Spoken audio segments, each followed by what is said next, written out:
Hello et bienvenue dans ce nouveau podcast. J'espère que tu entendras pas trop de bruit. Je suis en train de marcher à la montagne, à la rivière et je trouve ça tellement bien de t'enregistrer des podcasts ici, sérieux. C'est juste génial. J'espère donc que le son sera bon pour toi.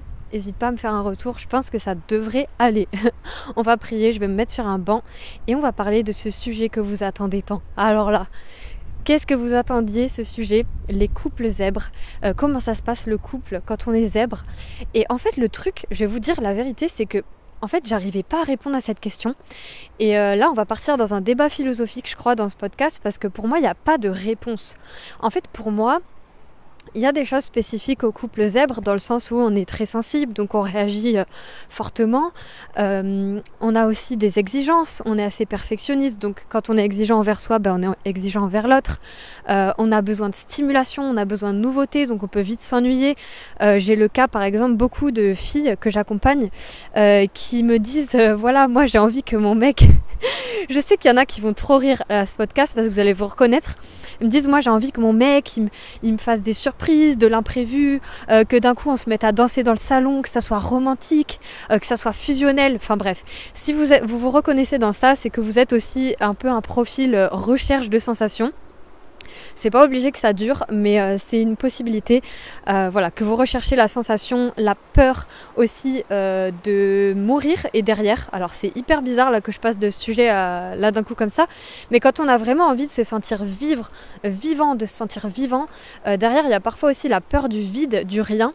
Et finalement, quand on est en couple, on va attendre souvent. En tout cas, les zèbres, j'entends souvent ça.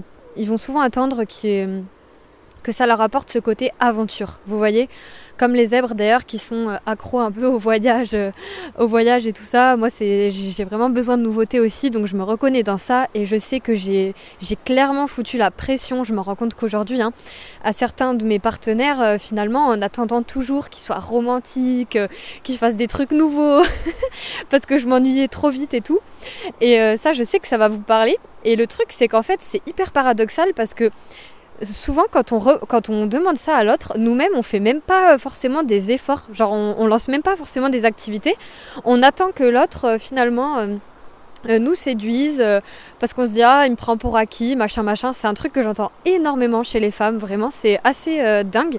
Pour moi ça rejoint totalement la blessure d'abandon et trahison, mais bon ça on en parlera peut-être à un autre moment, parce que quand on a la blessure de trahison, d'abandon, on aime beaucoup la fusion, se sentir hyper connecté avec l'autre, etc. Et d'ailleurs je pense que les zèbres recherchent cette connexion intellectuelle. Donc j'ai plusieurs cas, je vois des personnes zèbres en couple avec des zèbres, il y en a pas mal. Ça veut ni dire que c'est mieux, ni dire que c'est pire, parce qu'encore une fois, ça dépend des personnalités, des blessures des gens, de comment ils vont, voilà, de tellement de choses. Donc pour moi, il n'y a pas de généralité à vous faire sur ça, vous voyez. Je peux pas vous dire, ouais, c'est mieux. Voilà, non, je peux pas. Pareil pour les hypersensibles. Alors, moi, il y a des points, en tant que personne hypersensible zèbre qui vit avec un hypersensible zèbre, il y a des points que je trouve assez cool. C'est le côté, vous savez, ce côté hypersensibilité au bruit. Par exemple, ni lui ni moi ne va mettre la télé à fond toute la journée, la musique à fond toute la journée. Ni lui ni moi ne vont mettre des lumières blanches hyper fortes toute la journée, voilà. Ça c'est le côté assez cool et le fait de se comprendre. Mais parfois aussi tu fais tellement d'empathie quand tu es en couple zèbre que franchement c'est pas toujours simple, et tu fais même de la surempathie, de la surinterprétation. Tu penses mieux savoir que l'autre alors que pas du tout. Plein de fois on se trompe, et d'ailleurs il y a cette phrase qui est vachement toxique que nous-mêmes on se dit plein de fois. Moi je l'ai dit, mon copain me l'a déjà dit, c'est non mais je sais ce que tu vas dire. Alors ça, je sais ce que tu vas dire, ou comment foutre vraiment la merde en 2 secondes. Alors ça dépend. Enfin, désolée pour les mots, d'ailleurs, je suis très cash dans ce podcast, mais ouais, ça arrive souvent. Ça arrive souvent et ça peut un peu foutre le bazar, voilà, pour ne pas dire un autre mot. Et donc voilà, c'est un peu ça que j'ai envie de dire. Et pour moi, ça va dépendre des blessures, tout simplement. Donc je te renvoie vers le dernier podcast que je t'ai envoyé. Par exemple, c'était avec une personne qui a la peur du rejet, qui a la blessure du rejet très très forte, qui est très très présente. C'est probablement une personne qui va être dans la fuite, qui va pas trop interagir, qui va pas trop répondre aux messages, qui va aussi, qu'est-ce qu'elle peut faire, ne pas s'exprimer, voilà, tu vas pas savoir ce qu'elle pense, tu vas te dire mais j'ai envie de communiquer avec elle ou avec lui mais il dit rien. Voilà, donc ça c'est pas très simple. Tu as les personnes contrôlantes qui vont plus être pas forcément dénigrantes, mais voilà, chercher à te dire un peu quoi faire. Bon, je vais pas m'étendre trop sur le sujet parce que ça serait long. Pareil, si t'es zèbre, que tu sois avec un zèbre, une zébrette comme on dit, ou pas du tout, avec une hypersensible ou pas du tout, si t'es avec une personne qui a la blessure d'abandon par exemple, bah, ce sera une personne qui aura souvent besoin d'être rassurée, que tu auras l'impression de devoir rassurer, qui va beaucoup demander d'être rassurée. Et d'ailleurs, si toi-même tu te reconnais dans ce que je dis, si ton copain ou ta copine te dit mais t'as toujours besoin d'être rassurée, moi je peux pas tout le temps te rassurer, etc.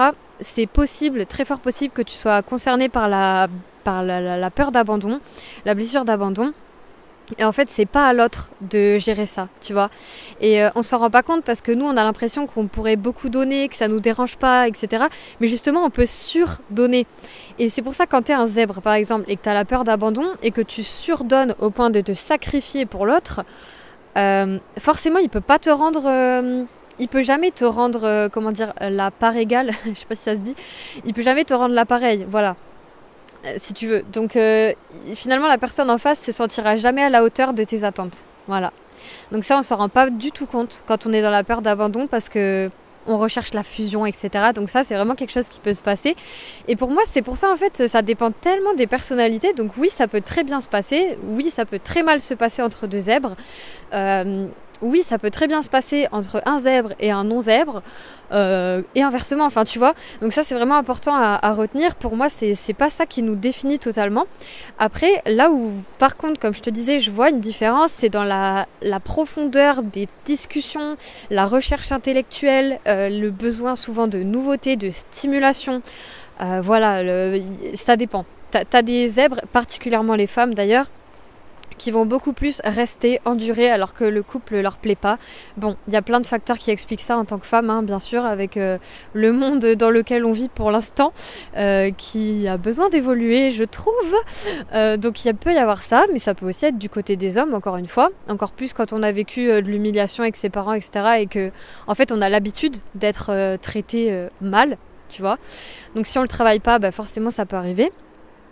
Et puis il y a un autre truc que j'ai rencontré aussi, c'est au contraire des zèbres qui ne s'engagent jamais, voire qui n'ont jamais eu de relation et qui ont trop peur en fait. Ils ont trop peur de s'abandonner justement, de s'abandonner dans ces relations-là, qu'on profite d'eux, on en revient au dernier podcast.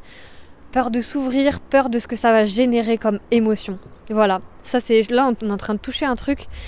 Pour moi je sais que j'ai eu énormément cette peur de mais comment l'autre va réagir face à toutes mes émotions, comment ça va se passer. Et puis est-ce qu'il va encore m'aimer s'il me voit comme ça, s'il voit que je suis folle, parce que je croyais que j'étais folle avant. Maintenant je sais que je suis pas folle, clairement, mais je sais qu'il y a beaucoup de femmes, particulièrement les femmes zèbres hypersensibles, qui se disent ça. Après ça dépend encore une fois, parce que quand on va bien, quand on sait qu'on est zèbre, quand on nous a appris à apprivoiser nos émotions, à nous connaître, on a moins ce type de problème. Donc voilà, pour moi on peut pas faire de généralité, c'est vraiment ce que je dirais.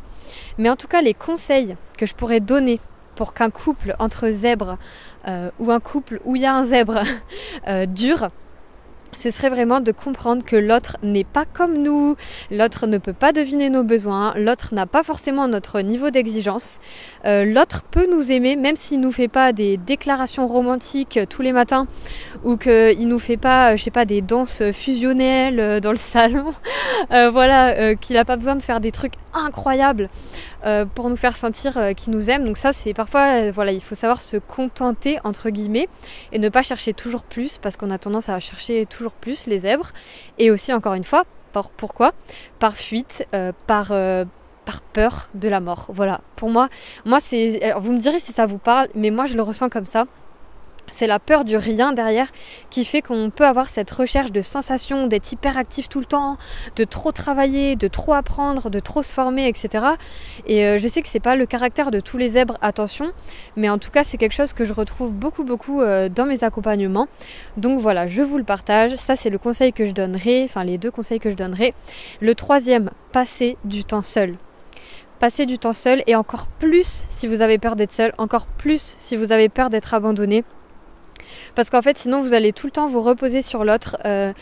Comme il va combler, entre guillemets, le vide en vous, ça sera plus facile en fait. Parce que vous avez moins d'efforts à faire, de sortir tout seul, toute seule, à affronter votre peur de la solitude, je sais pas, que l'autre vous oublie, etc. C'est plus confortable pour vous d'attendre de l'autre qu'il soit là, de vivre à côté, de pas oser sortir parce qu'il est dans la pièce et que vous avez peur de l'abandonner. Ça, c'est pareil, hein. Entre nous, quand vous avez peur d'abandonner l'autre, en fait, vous avez la peur de vous-même de perdre l'autre. Voilà, c'est l'ego, entre guillemets, qui nous fait faire ce transfert. Et c'est méga passionnant. Moi, quand j'ai compris ça, il y a beaucoup de choses qui se sont débloquées. Donc, je vous conseille de passer du temps seul. Là, vous voyez, c'est ce que je suis en train de faire. Parce que du coup, je suis tout le temps collée à mon copain avec ces histoires de couvre-feu et tout.